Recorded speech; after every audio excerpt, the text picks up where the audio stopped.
Tonight, Hong Kong clampdown. We shall not surrender. Adrian is on the scene as prominent activists are arrested. The latest on the pro-democracy movement at a crossroads.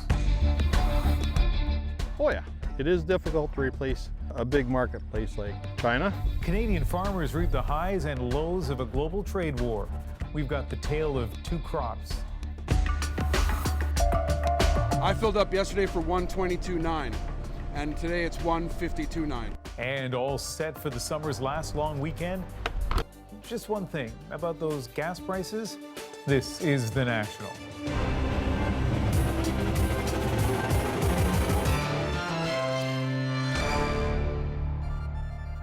Prominent pro-democracy players in Hong Kong rounded up, a protest march banned, and for protesters, fear. All signs now that officials in Hong Kong are moving to shut demonstrations down. Over a few hours, police arrested high-profile activists, the head of a banned pro-independence party, and 3 Hong Kong lawmakers. They've also successfully blocked permission for a Saturday demonstration. All summer, hundreds of thousands have taken to the streets undeterred by clashes and crackdowns. But this marks a new level of pressure, with Beijing also signaling what it's prepared to do, releasing this video of paramilitary police running anti-riot drills against umbrella-wielding opponents, just a few kilometers away on the mainland. It's made for an unpredictable scene on Hong Kong streets, where it's now already well into Saturday, and that's where tonight's special coverage begins, and where Adrian joins us now. Ian, so I'm right here where the main peaceful protest was supposed to begin later today before it was banned. Whether it goes ahead, whether protesters move, depends really on whether those protesters choose caution or confrontation, and frankly, there are signs of both. This isn't going over well. Inside that police van, some of the young Hong Kong pro-democracy activists who've been rounded up and arrested, nearly half a dozen grabbed in a few hours. Most notably, Joshua Wong, 22, prominent during the umbrella movement protests in 2014, and an inspiration in this round. He was released on bail and he's spitting mad. But we still keep on our fight. We shall not surrender. That's the promise, but it's getting more complicated for Hong Kongers to demand full democracy and an inquiry into police brutality. Organizers of the massive peaceful protests this summer had planned another for Saturday. It was banned. They tried to appeal and lost, so they had to cancel the official march. Do you think, though, that this will make it even more tense, that some people will be angrier and be tempted to go out? I really do not want to see clashes happen. I also fear that it is human nature that when peaceful people come out again and again and our peaceful demands, legitimate demands, are not heard, it's human nature that Hong Kong people or any other people would become more radical. And certainly the anxiety is rising. That's activist Jimmy Sham. This week, he and a colleague were attacked in a restaurant, his friend beaten trying to protect Jimmy. And Jimmy's phone is full of threats. They're blunt. It would be good for Hong Kong if you die, one message says. Pro-Beijing voices angry with all these activists are getting bolder. As we start to talk with Jimmy, a man yells at him in the background. What's that man yelling at you? It was a homophobic slur, a common insult now. Are you afraid? Yes, I'm afraid, but I will stand firm with Hong Kong. But you won't go out tomorrow? I can't because it's illegal. Yeah. I need to protect myself and fight with Hong Kong. Did they win? Huh? Did they win? Did the government win? No. No country can always win over its people, he says. The people eventually win. The activists need that sort of optimism because the intimidation tactics being used against them are getting more serious. In the face of that, how to stay firm. Any way they can. Video like this is shared widely on social media because at 10 p.m. almost every night, the bellows from the buildings. Hong Kongers yelling, "Add oil." In other words, fuel this fight. They may want to. The world waits to see if they will. So, Adrian, after bans and with arrests, is there any sense of how the day is going to unfold? So hard to know. I mean, one thing I can tell you for sure is those arrests really infuriated people, energized them in an odd way. The protest that was supposed to start in a few hours just in the park beside me here, we'll see if they show up. We've been in contact with some of the more hardcore protesters who say, make no mistake, they will take to the streets today. Some of the medics tell us they too are prepared to be there in the event of clashes. There's an authorized religious gathering later today, so don't be surprised if some of the protesters are welcomed into that fray. Really, this is a matter right now of knowing that police are wise to all of their plans, so this is a dangerous cat and mouse situation. And what about the options? What options do the authorities have? You know, I think what we have to keep in mind is that there is a date here, October the 1st. China has its eye on that date. That's the 70th anniversary of the People's Republic of China. They want this over by then. So the urgency is ramping up. The protesters still have a phenomenal amount of public support. They are young, they are tech and media savvy. They have the advantage of being very fluid and leaderless, hard to pin down. Hong Kong has a lot of tools it can go to here. Certainly the prospect of emergency laws, banning some parts of social media, stopping people from wearing masks, even gas masks in the street. Mass arrests are possible. They have a lot of weaponry. Those water cannons are said to be twirling around the city today. Certainly there are anti-riot vehicles that are electrified, have sonic weapons, and there's the nuclear option, Ian, which is military intervention. The threat of that is real, even though no one believes that it will come to that. All right. Adrian, thank you.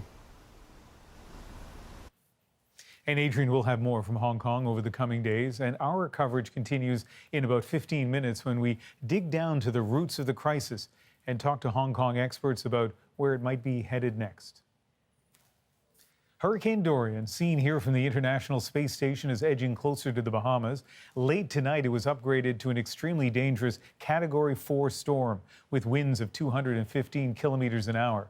It's forecast to hit Florida late Monday. By that time, Donald Trump warns it could build into an absolute monster. But as Carolyn Dunn tells us, residents aren't waiting to stock up and hunker down. Queues for supplies are getting longer by the hour. This is Hurricane Prep 101 in Florida. I went through Andrew and I lost my house, so that made me ready. So I don't take no chances. Get as much food as you can get. At least keep you hydrated for a couple of days. We don't know how long we're gonna have lights off. Got a bunch of water just now, trying to get gas while we still have some. Eat all the food in the freezer and the refrigerator. Try to keep nothing. Pack up the bird, the 3 dogs. Some stores have run out of water. Non-perishables are flying off the shelves.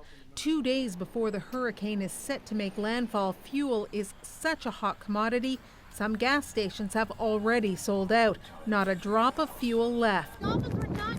Dorian is building speed and could pack winds up to 250 kilometers an hour by the time it makes landfall on Monday or Tuesday.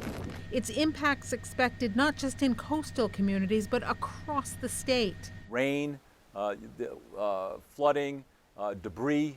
It's going to be a large impact storm. This is potentially a multi-day event where it will churn slowly across the state. So the Florida National Guard has up to 12,000 airmen ready to respond if the worst comes to pass. We are mobilizing as we speak. We expect about 2,000 soldiers and airmen from the Florida National Guard mobilized by the end of the day today. By the end of the day tomorrow, it'll probably be doubled by about 4,000. President Donald Trump canceled a planned trip to Poland. It's one of the biggest hurricanes we've seen in a long time, so it could be very devastating. Even NASA moved its mobile shuttle launcher indoors to get out of Dorian's path. It's still too early to know exactly where Dorian will hit and where it will hit the hardest. So Floridians do what they can to shield their homes and families. It's just stressful. I've been through this a couple times in the last 15 years, and this is the worst. Reinforcements against a coming storm do little to ease that anxiety. Carolyn Dunn, CBC News, Washington. And CBC meteorologist Brett Soderholm has been tracking the storm for us. And Brett, this seems like an especially tough one to forecast. It really has been difficult for these forecasters over the past few days, and it really is because in order to create an accurate forecast, we need to have really reliable, real-time observations of variables such as temperature, air pressure, wind speed, and direction. Now, normally those come from weather stations that would be stationed all over the continent, but when you're over open water, it's a very different story. Dorian that you can see here is well north of any large bodies of land. We're talking anywhere north of the Dominican Republic or Puerto Rico, or even the islands of Turks and Caicos. This means it's quite difficult to get an accurate reading. So as a way to mitigate that, scientists have actually boarded an aircraft and are flying into the very center of the storm itself. These are called hurricane hunters, and their primary goal is to collect observations that are going to be useful in predicting where the storm is going to be going as it progresses over the next 2 to 3 days. That is fascinating. I would love to be on one of those flights. A lot of Canadians with connections to Florida, and they're wondering when will they get a clearer sense of when the storm and where the storm is going to make landfall in that state. Yeah, truly, it will be within the window of about 24 to 48 hours. That's when we have the best idea. Of course, everyone is already on high alert with this. When it comes to Dorian specifically, as it passes over the islands of the northwestern Bahamas, it will pass over weather stations there, and that will give a much clearer picture by the time that Monday rolls around to see exactly where Dorian is expected to make landfall. All right. Thanks, Brett. You're welcome. Post-tropical storm Erin swept over the Maritimes last night. A couple of communities in Nova Scotia got more than 150 millimeters of rain, and that caused flash flooding. It rained hard. I mean, yeah, I was in bed, but I could hear it pounding on the roof of the house, so. And this is what the flooding looked like. Culverts couldn't keep up, ditches overflowed, roads turning into rivers, and creating a lot of damage. Some temporary fixes will be made over the next few days, but it could take weeks for all the work to get done. As we head into this long Labor Day weekend, a look at the average price of gas tonight in provinces and territories across Canada.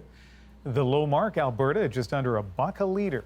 The high right next door in British Columbia, and that number even higher here in Metro Vancouver, where the price at the pumps spiked overnight. Big swings in gas prices are so typical here. The Premier ordered an inquiry to look at why, and today we got the results. But as Tanya Fletcher tells us, that doesn't necessarily mean we got an answer. I filled up yesterday for $122.9, and today it's $152.9, 30 cents.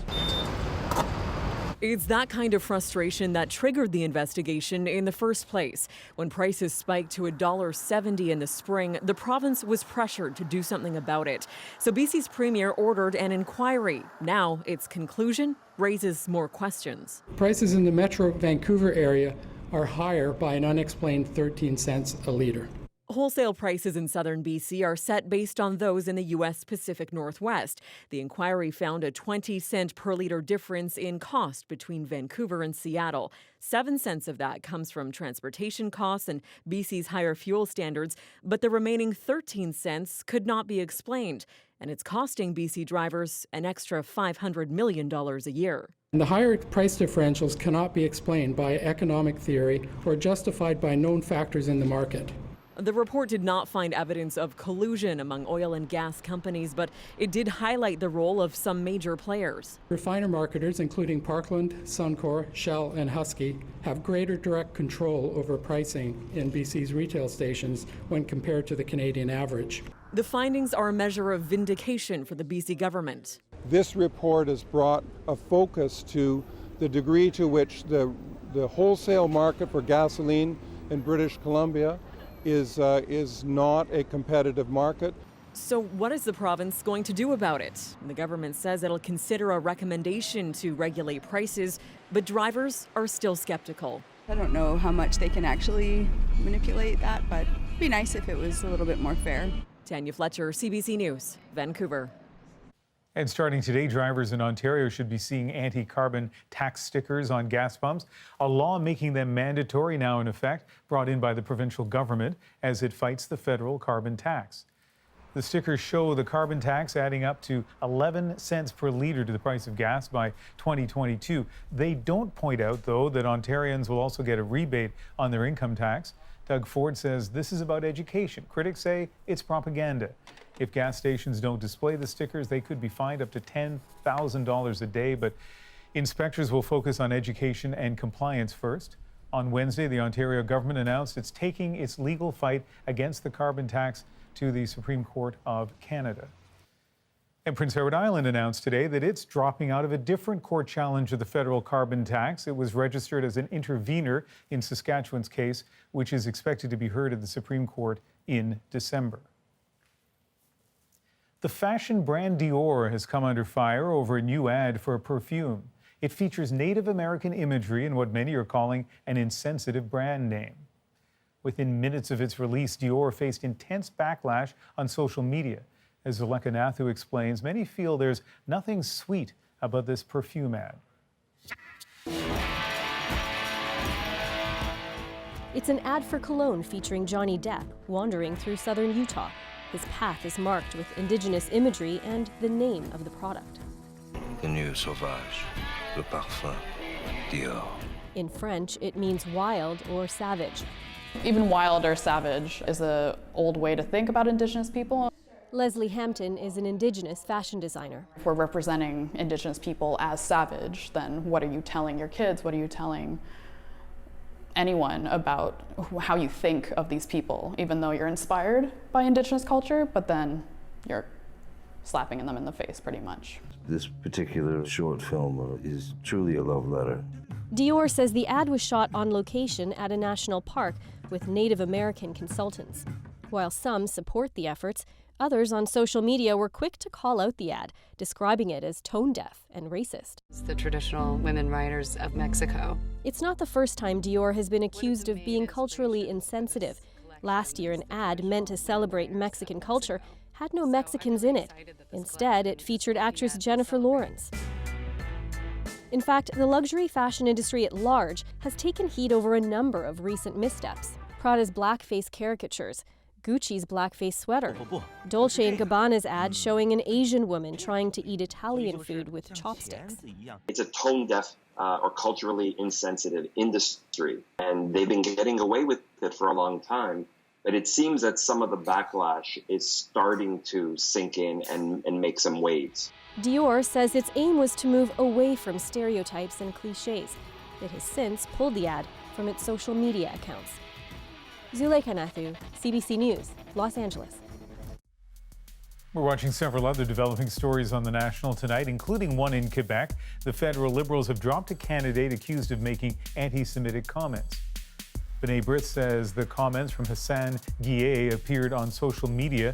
CBC has not independently confirmed what they were, but in a statement, the Liberals say, following a thorough internal review process that has been ongoing for a few weeks, the Liberal Party of Canada has made the decision to revoke the candidacy of Mr. Guillet for the riding of Saint-Léonard and Saint-Michel in this fall's election. In a statement of his own, Guillet apologized for some of his past comments and said he has evolved.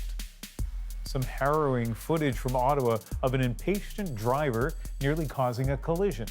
Now, the trucker who took this video says there are a lot of potholes along the road. He was taking it slow.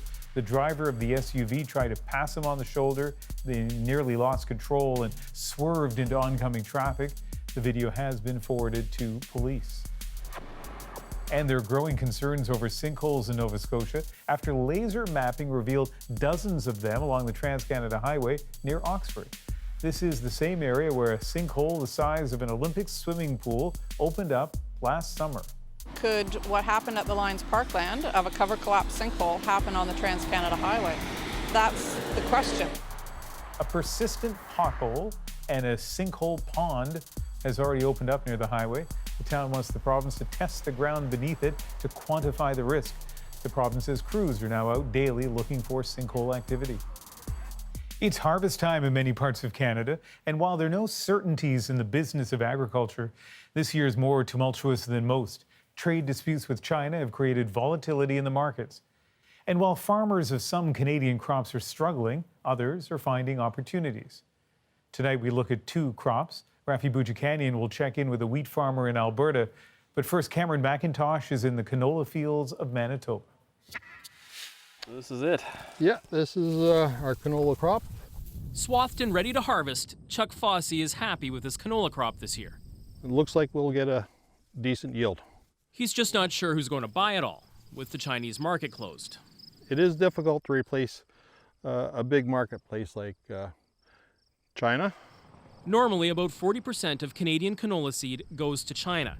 This spring, China barred Canadian imports. Apparent retaliation for the arrest and detention of Chinese tech executive Meng Wanzhou. Just as farmers like Fossey were starting to seed. Too late to change their plans. We'll just proceed as we normally do and hope for the best. Over the summer, China hasn't shown much willingness to negotiate, let alone reopen its doors. That has the Canadian canola industry looking for new markets. Drought in Europe is creating demand for Canadian canola there. There's also an emerging market in biodiesel. Canola can be turned into a fuel. It's helping keep prices up, but doesn't replace the Chinese market. It's also absolutely critical that the Government of Canada find a way to improve and maintain a solid political relationship with China. The Foreign Affairs Minister concedes it's been challenging. We do continue at officials level to have regular, even frequent contact with Chinese officials. Well, I did my part, Mother Nature did their part. Now you just need the politicians to pull through. Yeah, well, it'd be nice. Politicians would get in there and work maybe a little harder. In the meantime, harvest continues. That crop needs to go somewhere. Cameron McIntosh, CBC News, near Starbuck, Manitoba. I'm Rafi Vujikanian. I'm here in Bentley, Alberta, where wheat farmers are experiencing quite the opposite scenario. It's not quite harvest season for Jason Lenz yet, but it's close enough for him to check on his grain truck and start to check on his crops. We still have some green stems here. Along with wheat, Lenz grows canola and barley, a mix that's coming in handy this year. Wheat's a big moneymaker. It's been a bit of a bonus for us, but China has almost tripled their imports of Canadian wheat over this past year. There are few options for China when it comes to wheat. As its trade dispute goes on with the United States, its other big wheat seller, Australia, is off the market too due to crop failures. So they have limited ability to satisfy the Chinese market. So we're benefiting from that in the short term. But wheat has its own problems too. Italy introduced country of origin labeling 2 years ago, shutting Canadian durum wheat out. We have far too many trade irritants in the world right now. Instability that's just bad for business. Steve is not hopeful for help from Ottawa. We're going into a period of the next 2 months where the federal parties will be in the election mode, and there probably will not be a lot of progress made on these files. Back in Bentley, some of those things are out of our control. And Jason Lenz says he'll have to get used to unpredictable politics along with unpredictable weather. You got to take some of the good with the bad as well. Rafi Bujikanian, CBC News, Bentley, Alberta. When we come back, in depth on what's next for protesters in Hong Kong. Plus, don't vape, don't use Juul. What prompted that warning from the CEO of Juul, one of the most popular vape companies? We'll be right back.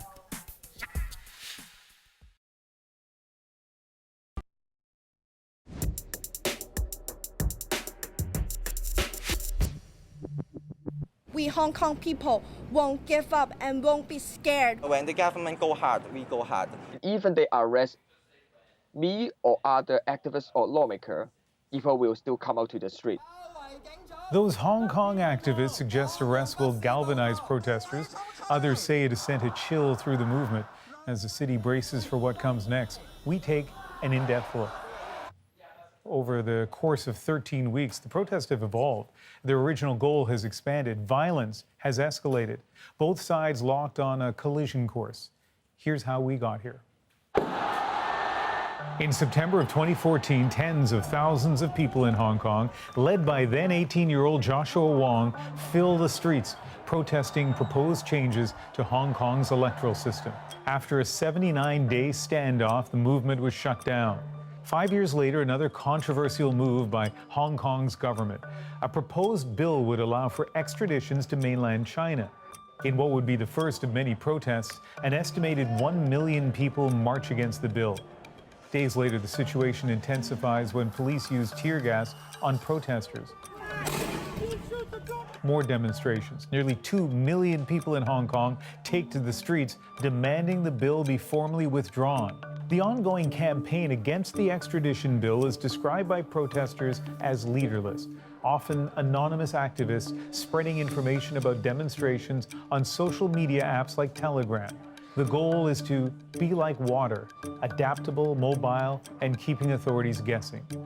On the 22nd anniversary of Hong Kong's return to China, some protesters turned violent, trashing the building of the Legislative Council. A week later, the government pivots. The bill is dead. But protesters, unsatisfied with Lam's response, announced 5 demands, which include formally withdrawing the bill and calling for an independent inquiry into police actions. Violence erupts again, this time at Yuen Long train station, as men dressed in white assault protesters, among others. China ramps up its response, sending a military convoy to the Shenzhen border. Flights are suspended at Hong Kong's airport as thousands take part in sit-ins. 2 mainlanders are detained and beaten by protesters. The demonstrators reset with a peaceful march attended by an estimated 1.7 million people. But that peace doesn't last long. Police clash with protesters again last weekend, at times in the chaos, pulling out their guns. Well, joining us now to talk about this are Andrea Chun, a broadcaster and lawyer with ties to Hong Kong, and Wenran Zheng, a China expert from the University of British Columbia. Welcome to both of you. And Andrea, let me start with you. What do you think is the motivation behind these arrests? It's very clear to me. These arrests have been made over the last day or so. I do not believe in coincidences, and therefore I think the government is trying to thwart the planned protests for tomorrow. But I think this is a wrong move, because even though these are prominent activists, including, I might add, legislators elected by the people, there are actually no leaders in this movement. So I think what they have done is actually antagonize people more, and they might provoke more protesters to come out on the streets tomorrow. Wenran? That is always a fear, whether the arrest would actually trigger more anger, as Andrea mentioned, and actually have more people pumped into the street. But at the same time, I think the measure is designed to curb the kind of out of control demonstrations and mixed with violence. After the airport occupation and the violence, the following week, we in fact had a fairly peaceful but large-scale demonstration, and then the violence coming back again. I think the authorities are trying not to let this go free and go forever. The jury is out whether the measures are effective. But for those critics who say this is totally unnecessary or this is totally unjustified, I'm not sure I agree with that, because things cannot be continuously to be out of control after so many days in Hong Kong, so many interruptions. Andrea? I do not agree, because the activists who have been arrested, including the legislators, one of them, Jeremy Tam, he's a pilot with Cathay Pacific, the flagship carrier of Hong Kong. He had to resign his position as a pilot because of what we call the white terror. People's livelihoods, people have been terminated as a result of their political beliefs and social media posts. These people have not been violent. The alleged crimes they have committed have not been violent crimes. In fact, Hong Kong actually has a law that allows them to detain people or question people for 48 hours without charging them with a crime. So we are not even sure if these legislators have been detained or charged with a crime. Maybe they've just simply been put out of the picture for the next 48 hours. So I don't think this curbs violence at all. Andrew, one of the difficult things for me watching this story unfold late last night and into the day today is trying to figure out what possible evidence there was there evidence that triggered these arrests? Do you think that the Hong Kong authorities, that the police had evidence, or do you believe these arrests were arbitrary? I think the evidence could be scant. For example, they're saying that the Joshua Wong and Agnes Chow, they were involved with this illegal occupation or assembly. Well, sure, because they did not get a permit for it, but that's why they got bail so quickly and so easily, albeit with certain conditions. So I really think the police, over the last 11 or 12 weeks, have overextended their power and ability to do whatever is in their power, to whether it is violence or whether in this case it is charges or arrests. I think some of these charges will not stick if in fact they even get charged. One last question, and Wenrun, let's start with you on this. Do you think we're at a turning point? Do you think that things will be different this weekend? Well, depending on how the protest and the level of protest turn out, I'm rooting for the whole situation turning into a compromise and dialogue rather than escalation. But at this moment, we do not know. One thing that we can observe and we can see is that Beijing has restrained from using further rhetoric of force potentially. So the idea that somehow we're turning into a Tiananmen kind of a situation, there's no way out, I don't think that's the situation. I think the best way to protest and to reach those goals by the protesters is to use different means of negotiating rather than using more violence. I think that would be a better way to go out. And Andrea, the threat of violence, the violence itself, do you think that's over now in Hong Kong? Since Carrie Lam has steadfastly refused to give in for any demands, I thought there was a bit of a softening of her position the week before, but Reuters has reported that China has said, no, do not do that. Carrie Lam, you cannot give in. So I think the violence might continue. It's sad for me to say, because Hong Kong people have not been able to achieve any of the 5 demands, including establishing an independent inquiry into the police brutality. So let's have an independent inquiry into it, but that is overwhelmingly supported by 80% of the people. And yet she won't do it. As we've said through the program, it is already Saturday in Hong Kong, so we'll get a clearer sense of how the weekend is shaping up in the next few hours. Andrea and Wenrun, thank you very much. Thank you. Thank you. Up next on The National, health authorities issue a fresh warning about the dangers of vaping as the number of lung illnesses continue to rise in the U.S. First, though, The National is launching a new season this Monday. We've been hard at work digging into the stories that matter to you and getting some answers. Here's a preview of what you'll see in the weeks to come. So if you have to be out in 3 days and you don't have a place to go, where will you go? So you had to get your planes back home and on the ground. And how long did that take? How did Toronto lose Kauai? How did you lose Kauai? What's the issue that will really be important to hear more about? How consistent are umpires? Why is it so important to the TTC to be so open, even giving us this kind of access? And I remember getting up off my seat, slamming an emergency, screaming, no! Death on the tracks. It's a devastating reality, and it's only getting worse. And it's why Toronto's Transit Commission is taking the extraordinary step of talking about it. Charlottetown's vacancy rate is basically zero, close to the tightest rental market in the entire country. A place where the phrase renoviction is now commonplace. So what's the plan, Jill? Beach finds himself not only having to defend the government's approval of the pipeline, but also its decision to purchase it outright. This, in spite of the fact that Beach knows most of his riding is against the project, and he did his best to stop it from happening. I can tell you what's striking about it is how quickly the computer can make the call. Watch this. Ball. It's actually that fast. So what role does the umpire still have?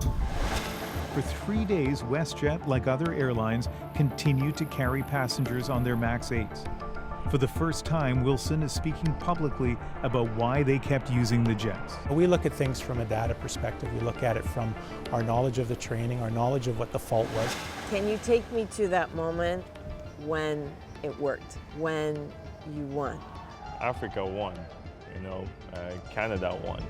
And that was very important. Selfishly, I say that, we proved to people that you don't have to come from a certain place to win. Thank you very, very much, Chris. I really appreciate it. Thank you.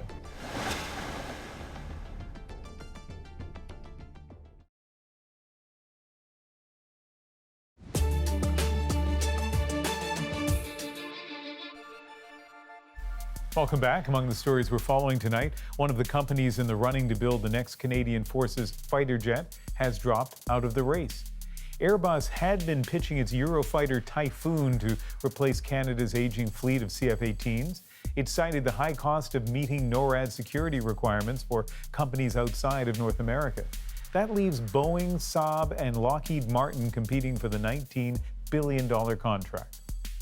The fight to prevent the UK Prime Minister from suspending Parliament during the final push towards Brexit has landed in court. The judge has declined to grant interim orders, that's like an emergency order, but he hasn't made any ruling on the merits of our argument that the prorogation should be stopped. The Edinburgh court will hear full arguments on the suspension next week, but it's not the only case. Former UK Prime Minister John Major announced that he's joined another court challenge to halt the suspension, and a third case to keep Parliament open is underway in Belfast. And an embarrassing security lapse today for the Twitter co-founder and CEO Jack Dorsey. His personal account, which has more than 4 million followers, was hacked. Then, over about 15 minutes, it tweeted out a flurry of highly offensive and racist remarks. A group referring to itself as the Chuckling Squad says it did it, and Twitter says it's now looking into how the account was taken over. Going crazy with hunger. Well, eat something. I can't. I gotta lose 10 pounds by 8:30.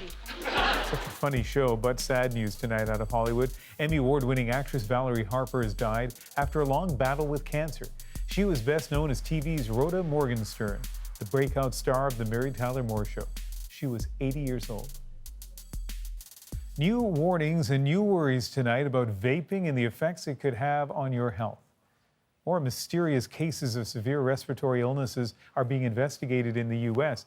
in people who have used e-cigarettes or other vaping devices. As experts search for a source, they are raising alarm. Alison Northcott brings us one teen story. In the intensive care unit at a Texas hospital, 17-year-old Tristan Zofeld struggled to breathe while doctors tried to figure out why. I was throwing up everywhere, my heart was just completely pounding, and I really couldn't breathe. After numerous tests but no answers, Zofeld's cousin came forward to say the two had been vaping before he got sick. He immediately went home and grabbed all the vapes and everything, brought it back up to the hospital, showed him, like this is what we've been doing. The U.S. Centers for Disease Control and Prevention is looking at more than 200 cases of severe respiratory illnesses in teens and adults who vaped. The CDC says it can't draw a direct link to the practice or specific products, but it is recommending people not buy them off the streets and consider avoiding them altogether. Experts say while vaping is less harmful than smoking, the long-term effects are still unknown. And one expert says these cases point to possible short-term risks too. That suggests that there must be something wrong with a subset of devices or a contaminant in the liquids that people are vaping, rather than a general impact of health of vaping. Health Canada says there have been no reported cases here, but it is watching for them. One of the most popular brands of e-cigarettes is Juul Labs, including among teens. The company is under scrutiny in multiple states for its marketing practices, and just this week, a blunt statement to non-smokers from its CEO. Don't vape, don't use Juul. Don't start using nicotine if you don't have a pre-existing relationship with nicotine. Any person who does not Juul, who asks oh, can I hit your Juul, or oh, should I Juul, I would definitely tell them no. There's no reason for you to have a relationship like that with nicotine. Now, after 18 days in hospital, Tristan Zofeld says he was given a second chance and hopes his story can be a warning to others. Alison Northcott, CBC News, Montreal. Ahead on the National Wire, a couple of New Yorkers are handing out chocolate bars in Newfoundland. Their sweet thank you is tonight's moment. But first, how orchestras around the world and here in Canada are trying to draw a new, younger crowd.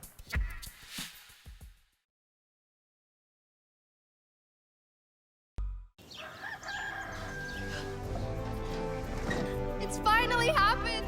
I'm 16! And with an E. New season begins September 22nd on CBC and CBC Gem. Brought to you in part by Tourism Prince Edward Island. Family Feud Canada is coming to CBC, and your family could win big. For a chance to be on the show, apply now at cbc.ca/familyfeud.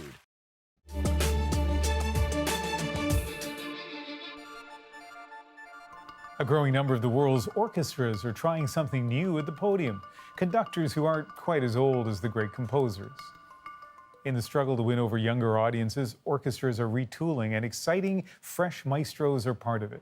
As Deanna Sumanag-Johnson explains, the Toronto Symphony is on board.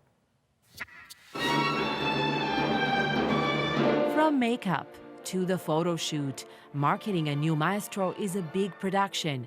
At the Toronto Symphony Orchestra, the new music director is the new big deal. And Spanish conductor Gustavo Jimeno says he's ready. Yeah, it's part of our lives, sharing passion for what we do. Also, when I will be rehearsing with my colleagues of the TSO, I will be sharing the passion I have for the music. Jimeno was chosen for the job from dozens of guest conductors. You see it very clearly on the podium. From the first 30 seconds, there's an electricity in the rehearsal. The musicians kind of sit up a little bit straighter. But the new music director is coming in at a time when the TSO is $4.5 million in debt. And like the TSO, other institutions have gambled on hiring young, charismatic conductors to attract a new audience. There's the other Gustavo, Dudamel, at the LA Philharmonic, and Canadian Yannick Nézet-Séguin at the Metropolitan Opera in New York. Classical music journalist Michael Vincent says it will be a challenge for the new TSO conductor. How do you bring music from old dead white guys into the future? And especially in a city like Toronto, where there is a multicultural, diverse population. Then there's the risk of losing their current patrons while trying to attract younger and more diverse audiences. Hardcore classical music lovers are there to listen to Beethoven. And in many cases, they present something new. For example, I remember going to a premiere of a Philip Glass piece many years ago at the TSO and watching hundreds of people raise from their seats and leave. But there are reasons to be optimistic. A new international study shows that 31% of music listeners aged 25 to 34 said they listened to classical music. And last year saw a rise in the number of people streaming classical music by almost 50%. The other part is you can be... Jimeno believes that if audiences hear it played live, they'll come back for more. That would be a wonderful thing to achieve, someone feeling something special, which in these modern times with screens and electronics and social media so active, I think this is a great moment to connect with yourself and to experience feelings normally you don't by listening to a classical music concert. And the TSO is betting that no app can compare to that. Deanna Sumanag-Johnson, CBC News, Toronto. Just ahead on The National, a couple from upstate New York makes a special delivery to Newfoundland just to say thank you. One person said they were going to keep it and frame it and hang it on the wall. Why our moment couldn't get much sweeter. That's next.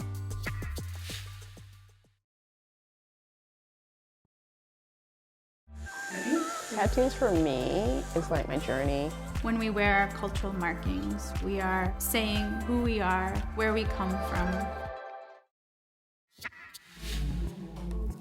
In the wake of 9/11, 38 planes landed in Gander, Newfoundland, and for 5 days the locals made 6,600 strangers feel at home. And now, even 18 years later, Americans are finding new ways to say thank you to the province. A couple from upstate New York had a sweet idea, and that is our moment. Well, we met some folks and went to visit them in New Jersey, and they took us to the show Come From Away in New York.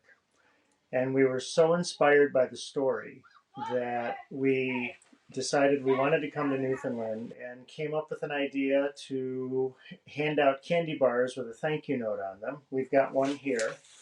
And we started to tell our friends about it. And at our cabin party this year, we collected over 600 candy bars. We put wrappers on them and folks signed the candy bars.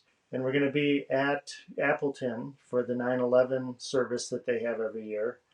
They've invited us to stay for their luncheon, and we're going to hand out candy bars there. People get choked up because they've never had somebody do something like this with them before. It's a warm feeling inside to know that we're helping people feel good. I would appreciate that gesture, and that candy bar would be gone so quickly you would forget that it even existed. But some people, they say, are actually framing the chocolate bars because they're just so so moved by it. And I'm going to turn this into like a 10-second promo for Come From Away. If you haven't seen it already, it's the musical based on the story of Gander during 9/11. It is fantastic. It'll make you proud to be a Canadian, and especially if you're a Newfoundlander, even more proud. That is The National for August 30th. Have a great weekend. Good night.